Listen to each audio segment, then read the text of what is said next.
Doctora, bienvenida al paciente con ventilación mecánica. Adelante, doctor, bienvenido.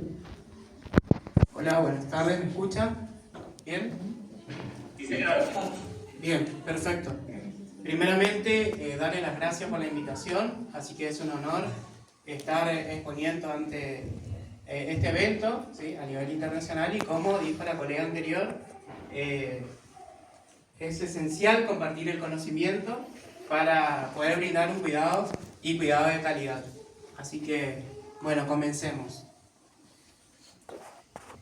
Mi disertación va a estar referida hacia la gestión del cuidado de enfermería al paciente con ventilación mecánica invasiva.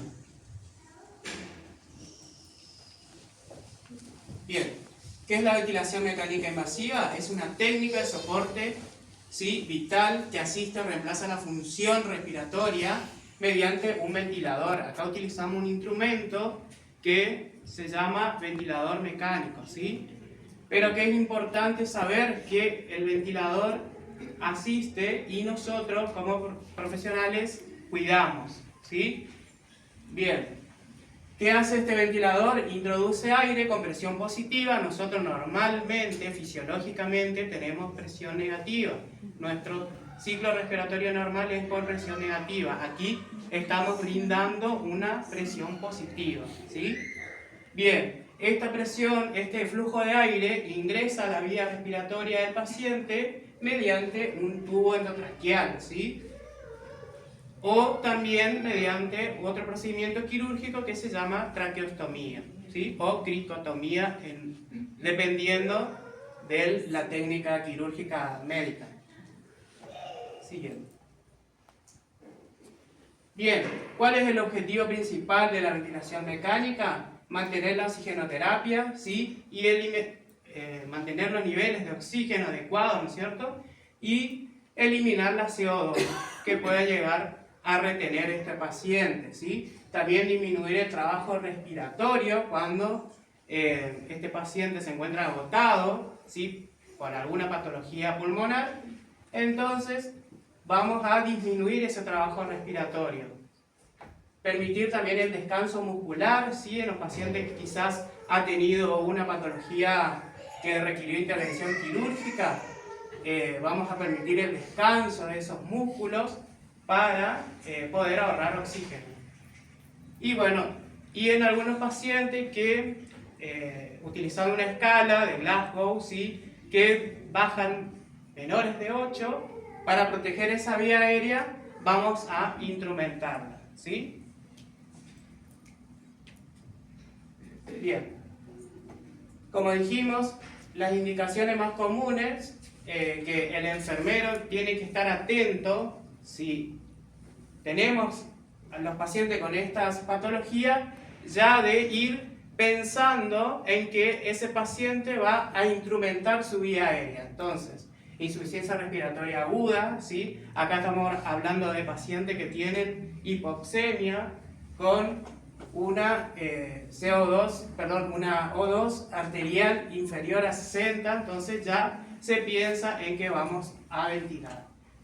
Paciente en parada cardiorrespiratoria, ¿sí?, con paro, se debe instrumentar la vía aérea. Trauma grave, ¿sí?, tórax, más que nada los inestables, vamos a requerir ventilación mecánica. Edema agudo del pulmón refractario, si el paciente que llega con este acúmulo de líquido a nivel pulmonar va a necesitar que se oxigene a través de la permeabilidad de los alveolos con la utilización de la PIP, ¿sí? Bien. Y bueno, postoperatorio, cirugía mayor o neurocirugía, donde se va a instrumentar la vía aérea. Bien. A lo largo del tiempo, los ventiladores mecánicos han ido evolucionando, ¿no es cierto?, por generaciones. Teníamos de primera, de segunda, y estos nuevos ventiladores de tercera generación ya incorporan microprocesadores, ¿sí? Funcionan con microprocesadores que inclusive hacen cálculos, ¿sí? Anteriormente teníamos respiradores que necesitan de un enchufe de fuente de oxígeno y de aire. Hoy día ya vienen los ventiladores con la propia turbina incorporada para necesitar solamente fuente de oxígeno, ¿sí? Estos ventiladores, como ven en las imágenes, tienen una consola con los comandos donde nosotros podemos ir programando diferentes parámetros, ¿sí? También cuenta con una válvula inspiratoria y expiratoria que una se ocluye y la otra se permeabiliza para permitir el circuito ventilatorio. Siguiente. Bien, los modos más comunes que utilizamos para ventilar a los pacientes es ventilación controlada por volumen, ventilación controlada por presión, ¿sí? SIMB, ventilación mandatoria intermitente, y presión soporte, ¿sí? Es lo que nos permite, dependiendo de la condición del paciente, ir asegurando la administración de este gas, ¿sí? Ya sea por volumen. Por volumen quiere decir que vamos a programar un volumen de acuerdo al peso teórico del paciente y nos aseguramos que entre un volumen adecuado, ¿sí? La presión, ¿sí? Es esa presión ejercida que va a realizar el ventilador para que ese volumen de aire sea el acorde para el peso teórico de este paciente. En presión controlada por volumen y por presión puede ser asistida o controlada. El paciente realiza el trabajo y el respirador lo asiste, o simplemente el ventilador hace todo el trabajo, que es el modo controlado. En SIMB y presión soporte, el paciente ya participa en la ventilación, o sea, lo asiste. Tiene que estar más consciente. Generalmente esos dos parámetros, los últimos, son para el destete o weaning. Bien, ¿qué parámetros vamos a vigilar y programar cuando nos toca setearlo? Siguiente. Frecuencia respiratoria. ¿Sí? La frecuencia respiratoria sabemos que debemos programarlo con un parámetro de 12 a 20. ¿Sí? Y a la hora de controlar el alarma debemos verificar que estos parámetros se cumplan, ¿sí? Si supera, el paciente está en una taquipnea, puede ser que quizás esté fallando la sedación, por ejemplo. Bien. El volumen corriente es el volumen de aire que yo me voy a asegurar que ingrese a la vía aérea. ¿Cómo calculo esto? Utilizo de 6 a 8 mililitros por kilo de peso ideal, ¿sí? Acá me voy a detener en conocer que el peso ideal no es el mismo que el peso real, ¿sí? Entonces, vamos a utilizar ese peso que es el adecuado para la estatura del paciente, ¿sí? Y eso lo multiplicamos por 6 o por 8 y nos va a dar los mililitros. La PIP, la hablé de PIP, que es una sigla, ¿sí? De presión positiva al final de la expiración. Esta función sirve para reclutar el alvéolo, ¿sí? O para permeabilizarlo. Nosotros con una PIP positiva, entre 5 a 12 centímetros, dependiendo de la condición del paciente, siempre por encima de 3, es la ideal para permeabilizar esos alvéolos. Así se produce la hematosis, ¿sí? Adecuada. Y bueno, siempre controlando también que no se generen los autopip, ¿sí? Que es cuando el volumen residual se empieza a incrementar. ¿Vale? Bien, la FiO2, la fracción inspirada de oxígeno, ¿sí? Es esa fracción que nosotros necesitamos que el paciente sea necesario acorde a su gasometría arterial o saturación, ¿sí? Saturación de oxígeno que me permita llegar entre el 95 y 100% dependiendo de de lo que yo seteo, ¿sí? Generalmente lo que voy a setear esta FIO entre 21 y 100%, ¿sí? Siempre con escalada descendente para evitar intoxicación por oxígeno. Ahí es donde se produce la desnitrogenización, ¿sí? Porque el oxígeno saca el nitrógeno del alveolo y el alveolo por eso colapsa. La presión máxima es esta presión que realiza el paciente durante la inspiración, que tiene que estar muy controlada, no debe superar los 35-40 centímetros de agua, porque es una complicación bastante preocupante que puede llegar a realizar el paciente como barotraumas o atelectasia.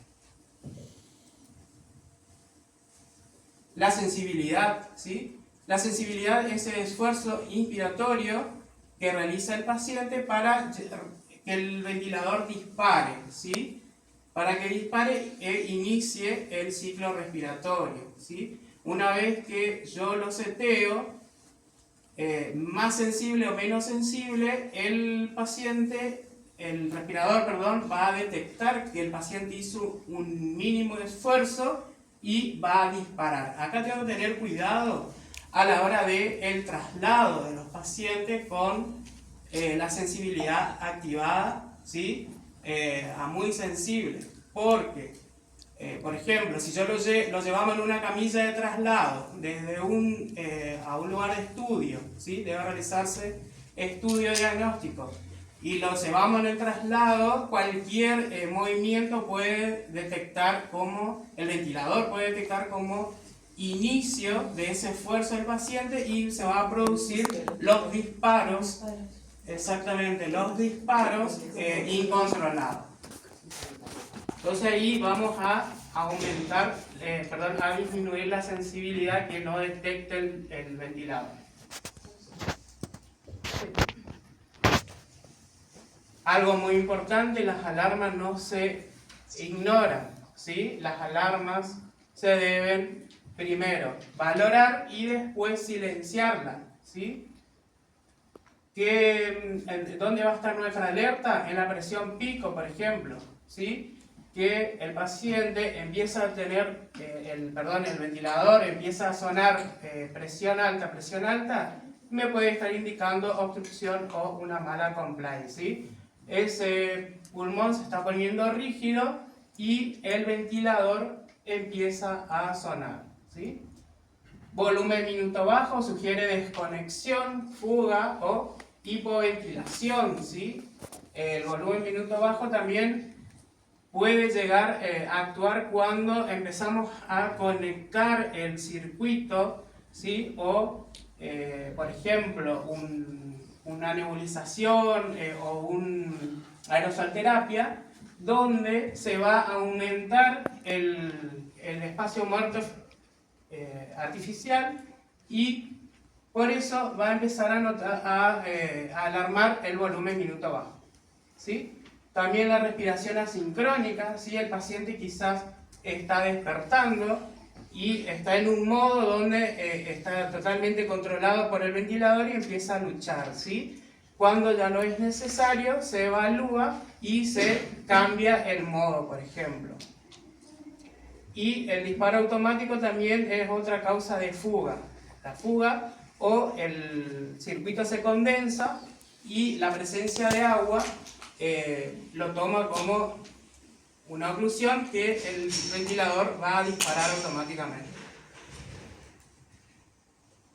Bien, la técnica de intubación endotraqueal, ¿sí? Acá el enfermero actúa ante diferentes etapas. Por ejemplo, en la preparación, ¿sí? Continuamos.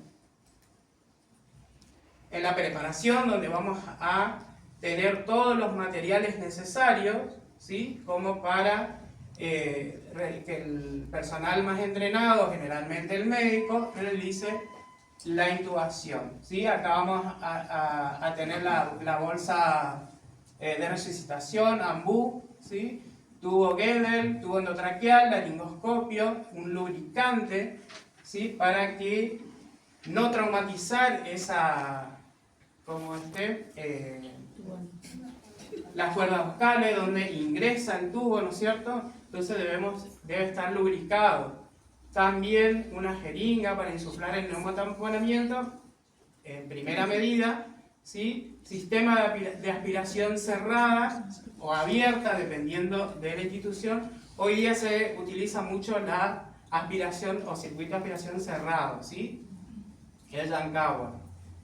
Mascarilla laringea, ¿sí? Si tenemos una intubación, vamos a predecir una intubación difícil para ganar tiempo, ¿sí? Pinza McGill. El fonendoscopio para verificar la posición correcta del tubo, ¿no es cierto? Porque puede haber ventilación selectiva que generalmente va hacia el pulmón derecho. Y el manómetro a posterior de insuflar con la jeringa para controlar la presión del neumotaponamiento. Bien, en la preintubación nosotros, ¿qué podemos valorar o predecir? Por ejemplo, la presencia de una vía aérea dificultosa, ¿sí? Durante esta etapa nosotros valoramos, ¿sí? La estructura de la cavidad bucal, ¿sí? Observando a simple vista si se llega a ver la estructura posterior, ¿sí? Ahí lo clasifica la escala de Mallampati, por ejemplo, de clase 1 a clase 4. Clase 1 tenemos que va a ser una intubación generalmente fácil, y clase 4 vamos a estar en presencia de una intubación difícil o dificultosa, ¿sí? Una vez que se decide la administración del tubo, tenemos que realizar la administración de los fármacos. Generalmente lo que se realiza en este orden sería la analgesia, el inductor del sueño sedante y por último el paralizante, ¿sí? Entonces acá, dependiendo de las instituciones qué tipo de fármaco utilicen, generalmente para analgesiarlo tenemos el fentanilo, ¿sí? Inductor del sueño, nosotros utilizamos más que nada el midazolam o propofol, ¿sí? Y paralizante, dependiendo de la duración de ese efecto. Tenemos la de efecto rápido, como por ejemplo la succinilcolina, y de efecto tardío como el pancuronio, ¿sí? O bencuronio.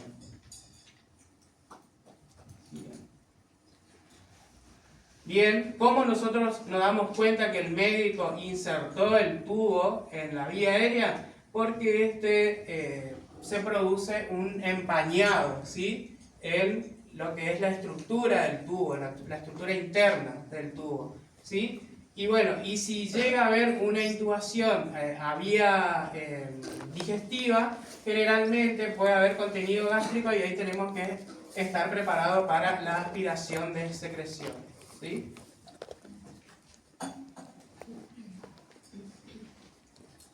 Una vez que está inserto el tubo endotraqueal, se va a insuflar el neumotaponamiento, ¿sí? Comprobar la colocación del tubo con la auscultación. Esto es muy importante, que se ausculte ambos campos pulmonares para descartar una ventilación selectiva, ¿sí? Y bueno, y el programado del ventilador.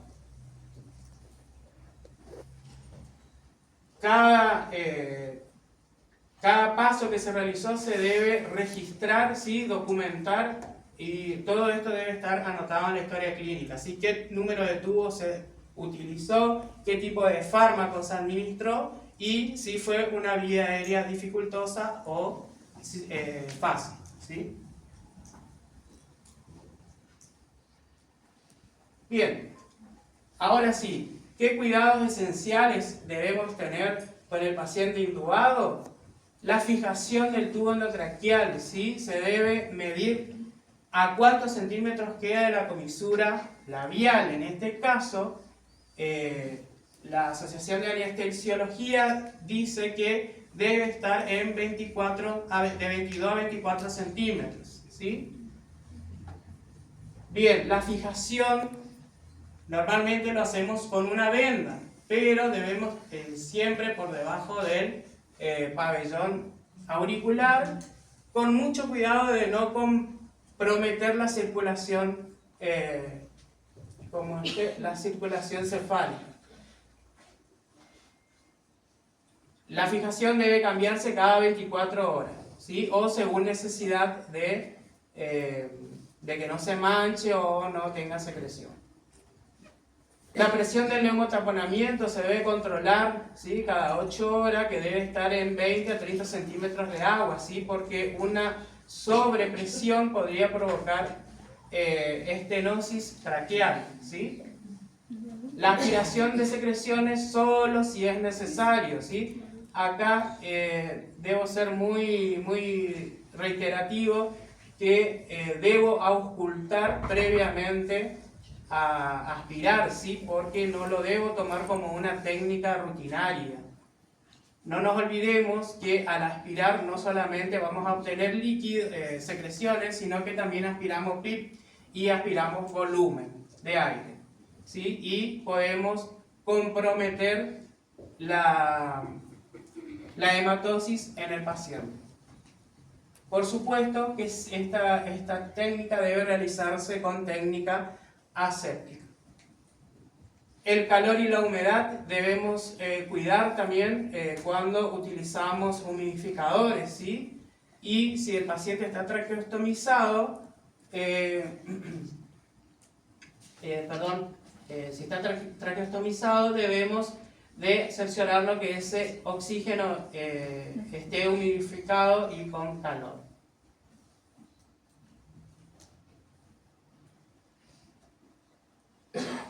¿Cómo prevenimos las neumonías asociadas al ventilador mecánico? ¿Sí? Siempre la cabecera del paciente debe estar posicionado en 30 a 45 grados, ¿sí? Esto, aparte de mejorar la postura del paciente, de disminuir el peso del abdomen hacia el tórax, también permite la distensibilidad pulmonar. La higiene bucal es esencial, ¿sí? Porque evitamos que los microorganismos que normalmente hay en la cavidad bucal pasen a la vía aérea cuando por accidente se despresuriza el neumotaponamiento. El aspirado subglótico se debe realizar, ¿sí? En conjunto con la higiene bucal. La presión del neumotaponamiento en 20 y 30 centímetros, como dijimos, y la higiene oral generalmente con clorhexidina al 2%.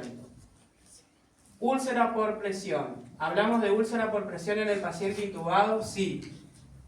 En este caso, no nos vamos a ir a los que nos enseñan en primero y segundo, que es la úlcera en el cuerpo. Sí, debemos movilizar al paciente para que no se produzcan estas lesiones, pero teniendo un tubo endotraqueal en la vía aérea, ¿sí? También se lesiona la comisura labial, por ejemplo, si al tubo endotraqueal lo tengo lateralizado hacia uno u otro lado de la comisura, ¿sí? Y eso permanece por mucho tiempo, lesionamos lo que es las comisuras o los labios, ¿sí? Entonces, sí hablamos de úlceras por presión.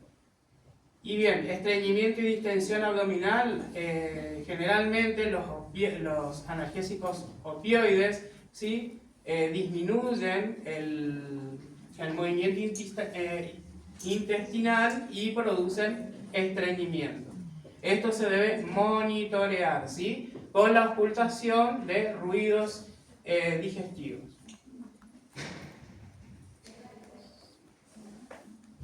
Bien.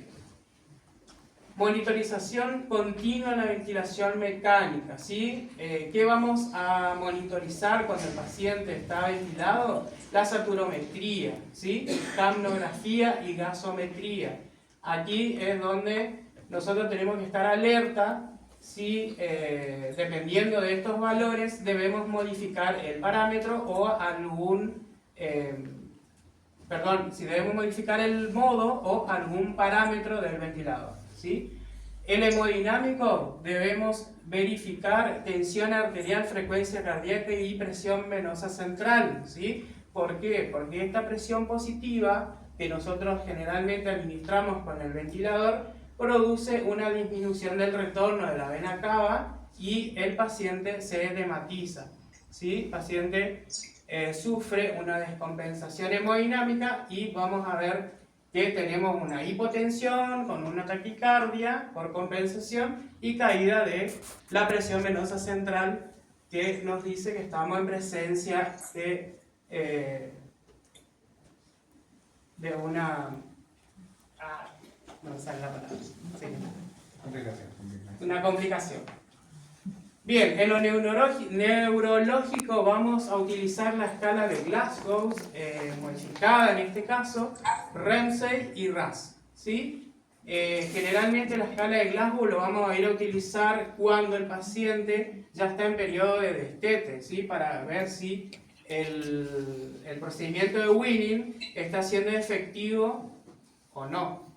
La sedación, por ejemplo, la escala de sedación Ramsay y RAS, vamos a, no es solamente mantenerlo al paciente dormido, ¿sí? Entonces nosotros vamos a evaluar la respuesta ante la analgosedación, ¿sí? Si el paciente está adaptado al ventilador. En este caso, no debemos adaptar el paciente al ventilador, sino el ventilador al paciente, ¿sí? Y no siempre es dormirlo. Diuresis horaria para el control renal, ¿no es cierto? Esto tiene que ver con el compromiso hemodinámico. Bien, escala de RAS, generalmente vamos a tener un valor deseado que nosotros queremos de 0, ¿sí? Alerta y calmado. Esto nos va a predecir que ese paciente va a tener un destete más rápido. Si nosotros lo mantenemos sedado siempre sin respuesta a estímulo, esa ventilación mecánica se va a prolongar en el tiempo y así va a suceder mayores complicaciones, ¿sí? Lo que nosotros queremos es que ese paciente salga lo más pronto de la ventilación mecánica siempre y cuando su estado lo permita, ¿no es cierto? Siguiente. Bien.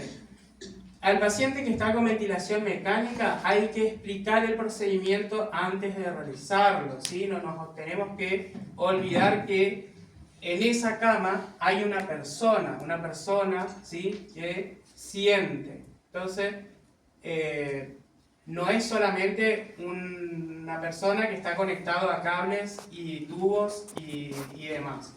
Entonces, tenemos que explicar el procedimiento, por más que esté sedado, ¿sí? En el caso del paciente que no se pueda comunicar, ya sea porque tenga una traqueostomía o el tubo endotraqueal, pero está consciente, ¿sí? Debemos suministrar, por ejemplo, tableros, ¿sí? Con letras o dibujos para que nos vaya señalando cómo se siente o tener una comunicación más efectiva, ¿sí? En el caso de los pacientes que son sometidos a traqueostomía previo a la descanularización, utilizamos válvulas fonatorias, ¿sí? Estas válvulas se colocan en el traqueoflex, ¿sí? Y permite la salida de la voz. Entonces ahí se comunica con más facilidad. También debemos aprender las señales no verbales del paciente, ¿sí? Generalmente, si señala la frente o hace una arruga en la frente, por ejemplo, interpretar eso, si es dolor, si es incomodidad, ¿sí? Todos los gestos que realice debemos interpretar de que algo no está bien en este paciente. Y bueno, manejo humanizado del dolor en la sedación.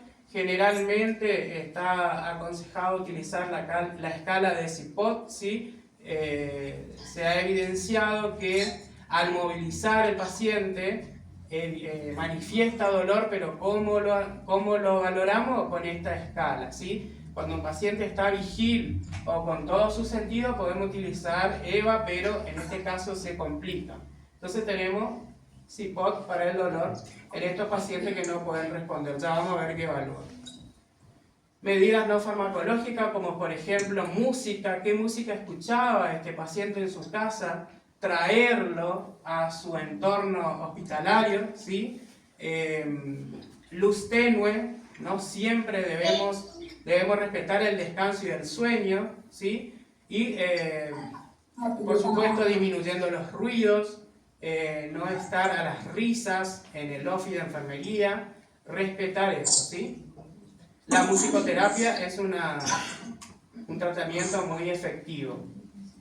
Y el contacto físico, ¿sí? No nos debemos olvidar de sujetar la mano de ese paciente, ¿sí? Colocarles paños húmedos o lociones en las manos. Generalmente debemos preguntar ¿qué perfume utilizaba? Por ejemplo, el familiar, ¿sí? ¿Qué perfume utilizaba? Bueno, vamos a colocarle ese perfume para que tenga ese recuerdo, ¿sí? Y esta hospitalización no sea tan inhumana, ¿sí? Sí. Esta es la escala de CIPOT, ¿sí? Evalúa la expresión facial, movimiento del cuerpo, tensión muscular, ¿sí? Y adaptación al ventilador. Tenemos un rango de 0 a 8, cuando 0 está sin respuesta y 8 el valor máximo, ¿sí? Debemos involucrar a la familia en el cuidado, ¿sí? Dándole información clara y empática. No podemos decir todo, pero lo suficiente como para que esa familia también esté bajo nuestro cuidado, ¿sí? O sea, no nos debemos olvidar que ese paciente que está en una cama intubado pertenece a una familia, puede ser un padre, puede ser un hermano o puede ser el hijo de alguien, ¿sí? Entonces, involucrar a la familia significa explicar lo que sucede sin dar falsas expectativas o esperanzas. Y bueno, en el caso de que la familia lo permita, vamos a permitir que realice algunos tipos de cuidados. Mientras tanto, también educamos para un posible alta, ¿sí? Para que sepa cómo brindar los cuidados en el domicilio o cuando va a una sala de menor complejidad. Prepararlo también para el síndrome post-UTI, ¿sí? Que deje posibles secuelas como por ejemplo inmovilidad física o confusiones. Cuidado humanizado al final de la vida, ¿sí? Si nosotros sabemos que este paciente está ventilado pero ya no tiene esperanzas de vida, ¿sí? Los cuidados se deben seguir manteniendo a flor de piel, ¿sí? Manteniendo la higiene y el alivio del dolor. No quiere decir que porque ya sabemos cuál va a ser el desenlace, que no reciba estos cuidados, ¿sí? La retirada de la ventilación mecánica, por supuesto que va a ser valorado en un equipo multidisciplinar, ¿sí? Con sedación paliativa. Y bueno, permitir algún tipo de los rituales, ¿sí? Si es respetar las creencias, si tienen alguna cultura religiosa, ¿sí? Del paciente o de la familia. ¿Qué errores más comunes se evidencian en los pacientes que están ventilados? No verificar las alarmas, ¿sí? Cuando estas están activadas. Por ahí se ignora, ¿sí? Las alarmas suena así muchas veces y no nos acercamos a valorar, ¿sí? Lo damos como por entendido que es una alarma que siempre se hace y no nos vamos a valorar, ¿sí? Primeramente hay que valorar y después desactivarla o silenciarla.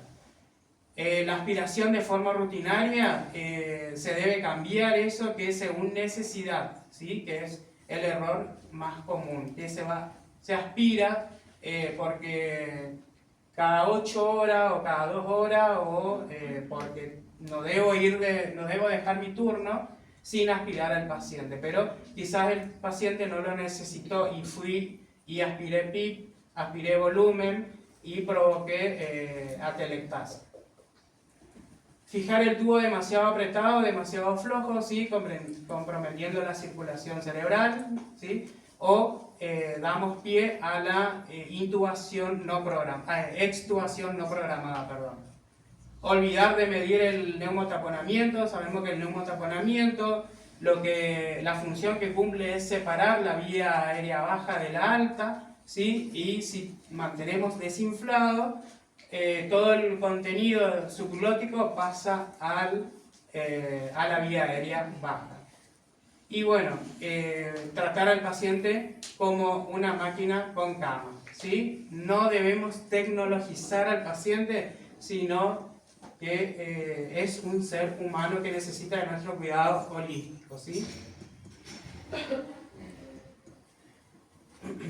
Bueno, el ventilador entrega oxígeno, enfermería y higiene entrega calma, dignidad y presencia, ¿sí? Nuestro rol es interpretar la mirada del paciente intubado y humanizar la ventilación mecánica. Siguiente.